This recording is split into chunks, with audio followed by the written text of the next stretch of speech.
வணக்கம் நண்பர்களே, நான் தான் உங்கள் ஹரிஷ் பேசுகிறேன். எல்லோரும் எப்படி இருக்கீங்க?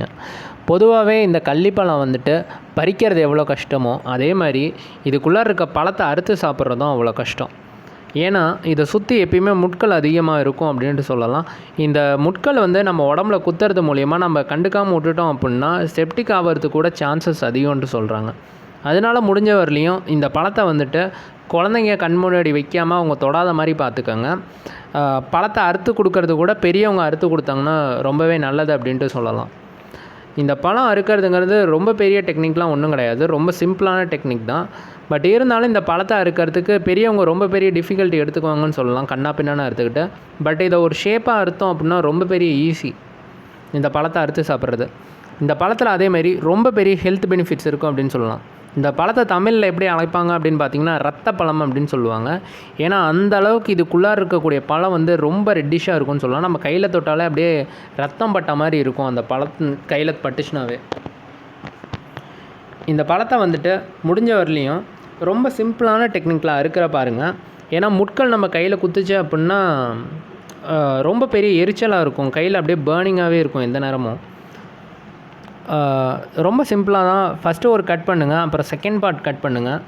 அப்படியே சும்மா பிரித்து எடுக்கிறத பாருங்கள். நீங்கள் எடுத்திங்கன்னா உள்ளுக்குள்ளார ரொம்ப சிவப்பாக ஒரு பழம் ஒன்று இருக்கும். அந்த பழத்தை நீங்கள் அப்படியே சாப்பிட்லாம். அதே மாதிரி கீழே வாய்ப்பகுதின்னு ஒரு பகுதி ஒன்று இருக்கும். அந்த இடத்துல முடிஞ்ச வரலையும் நீங்கள் கையை கொண்டு போகாதீங்க. ஏன்னா கையை கொண்டு போனீங்க அப்படின்னா அந்த வாய்ப்பகுதியில் உள்ள முட்களுமே ரொம்ப அதிக கூர்மையோடு இருக்கும். அந்த முட்கள் குத்தினாலும் ரொம்ப பெரிய பாதிப்பு நம்ம கைக்கு அப்படின்னு சொல்லலாம்.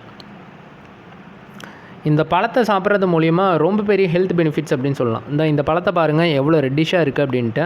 இதனால தான் இந்த பழத்தை வந்து ரத்த பழம் அப்படின்னு சொல்லி அழைக்கிறாங்க. கையெல்லாம் பாருங்கள் எவ்வளோ சவப்பாக இருக்குது அப்படின்ட்டு. இந்த பழத்தை வந்துட்டு சாப்பிட்றது மூலிமா கேர்ள்ஸுக்கு அண்டு பாய்ஸுக்கு ரெண்டு பேத்துக்குமே வந்து பொதுவாகவே ரொம்ப பெரிய ஹெல்த் பெனிஃபிட்ஸ் அப்படின்னு சொல்லலாம். அதுவும் முக்கியமாக மேரேஜ் ஆனவங்களுக்கு இந்த பழம் சாப்பிட்றது ரொம்ப பெரிய ஹெல்த் பெனிஃபிட்ஸ். காரணம் என்ன அப்படின்னு பார்த்திங்கன்னா, பெண்களுக்கு பொதுவாகவே மாதவிடாய் பிரச்சனை இருந்துச்சு அப்படின்னா இந்த பழத்தை சாப்பிட்றது மூலிமா மாதவிடாய் பிரச்சனை வந்து போகும். இது போக ப்ரெக்னென்சி ஆகாமல் இருக்க பெண்கள் வந்துட்டு இந்த பழத்தை சாப்பிட்றது மூலிமா கூடிய சீக்கிரமாகவே ப்ரெக்னென்சி ஆயிடுவாங்க அப்படின்ட்டு சொல்கிறாங்க. ஏன்னா இதில் அந்த அளவுக்கு வந்து சத்துக்கள் ரொம்ப அதிகம். இது போக ஆண்களுக்கு வந்து ஸ்பெர்ம் கவுண்ட் கம்மியாக இருந்துச்சுன்னா கூட இந்த பழம் நேச்சுரல் வழியிலேயே வந்துட்டு ஸ்பெர்ம் கவுண்ட்டை வந்து இன்க்ரீஸ் பண்ணுறதுக்கு ஹெல்ப் பண்ணும். பொதுவாகவே இந்த பழம் சிவப்பாக இருக்க பழம் மட்டும்தான் உள்ளார வந்து ரொம்ப சிவப்பாக இருக்கும்னு சொல்லுவாங்க. கண்டிப்பாக அப்படி கிடையாது. இது மாதிரி க்ரீன் கலரில் கொஞ்சம் பல்ப் ஷேப்பில் ஃப்ளஃபியாக இருக்க பழம் கூட உள்ளார வந்து நல்லா சிவப்பாக இது மாதிரி இருக்கும். இது மாதிரி பழத்தை கூட நம்ம எடுத்து சாப்பிட்டோம் அப்படின்னா கண்டிப்பாக இது ரொம்ப பெரிய ஹெல்த் பெனிஃபிட்ஸாக இருக்கும் உடம்புக்கு. ஏன்னா இதில் பொட்டாசியம், கால்சியம், மெக்னீஷியம் அப்படின்னு சொல்ல நிறையா மினரல்ஸ் வந்து இதுக்குள்ளே இருக்குது. ஈவன் ஆல்சோ விட்டமின் சி கூட இந்த பழத்தில் வந்து ரொம்ப அதிகம் அப்படின்ட்டு சொல்லலாம்.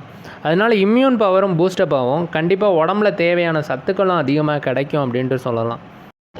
இப்போ நம்மளுக்கு வந்து தண்ணியில் கிடைக்கக்கூடிய மினரல்ஸ் வந்து சரியாக கிடைக்கிறதில்ல அப்படின்னு சொல்லலாம். ஏன்னா அதுலேயும் வந்து மினரல் சத்துங்கிறது தான் ரொம்ப முக்கியம் தண்ணியை பொறுத்தவரை.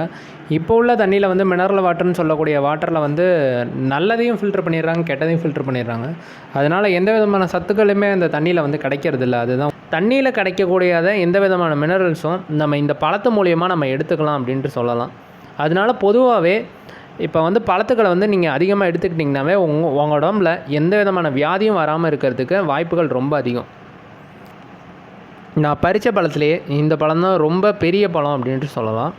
ஸோ இந்த பழத்தை வந்துட்டு எஸ்பெஷலி வந்துட்டு உள்ளுக்குள்ளார பார்த்தீங்க அப்படின்னா கொஞ்சம் சதைப்பற்று வந்து ரொம்ப அதிகமாகவே இருந்துச்சு அப்படின்னு சொல்லலாம். அந்த இதோட டேஸ்ட் வந்து மற்ற பழத்தை கம்பேர் பண்ணும்போது இந்த பழத்தில் வந்து டேஸ்ட் வந்து கொஞ்சம் அதிகமாகவே இருந்துச்சு அப்படின்னு தான் சொல்லணும். ஃபஸ்ட்டு வந்து சின்னதாக ஒரு கட் பண்ணிக்கோங்க. அப்புறம் சும்மா வந்து அந்த வெள்ளரிக்காயெல்லாம் நம்ம கட் பண்ணுவோம் இல்லைங்களா, 4ஆக கட் பண்ணுவோம் இல்லைங்களா, ஸோ அதே மாதிரி 4 டிவைடடாக கட் பண்ணிக்கோங்க. கட் பண்ணிவிட்டு ஒவ்வொரு லேயரில் உள்ள தோலையும் அப்படியே மெதுவாக உரித்து எடுத்திங்கனாவே போதும். இதில் உள்ள பழம் வந்துட்டு அவ்வளோ சிவப்பாக இருக்கும் அப்படின்ட்டு சொல்லலாம்.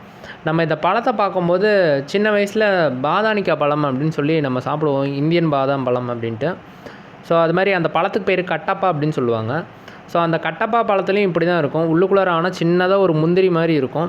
ஸோ அந்த பழத்தை உரிக்கும் போதும் இதே மாதிரி தான் இருக்கும். இந்த பழத்துலேயும் பார்க்குறதுக்கு அதே மாதிரி தான் இருக்கும். எப்பயுமே நம்ம இந்தியன் வேலையே இல்லை நம்ம ஊரில் உள்ள பழங்களை எடுத்து நம்ம சாப்பிடும்போது நம்மளுக்கு தேவையான சத்துக்கள் வந்து எப்பயுமே ரொம்ப அதிகமாக இருக்கும்னு சொல்லலாம். இப்படி தான் இருக்கும் இந்த பழம். இந்த பழம் சாப்பிட்றது மூலிமா ரொம்ப பெரிய ஹெல்த் பெனிஃபிட்ஸ். அதனால் முடிஞ்ச வரலையும் எல்லோரும் இந்த பழத்தை கன்சியூம் பண்ண பாருங்கள்.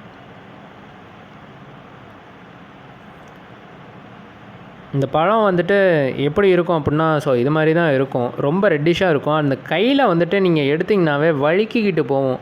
அதனாலே இந்த பழத்தை கையில் தூக்குறது ரொம்ப சிரமமாக தான் இருந்துச்சு 2 விரலில்.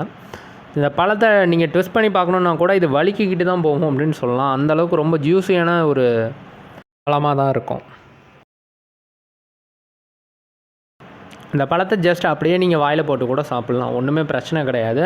இதில் முட்கள் இருக்கும் அப்படின்னு சொல்லி யாருமே கவலைப்பட தேவையில்ல. எந்த அளவுக்கு சிவப்பு அப்படிங்கிறதுக்கு என் கையை பாருங்கள்.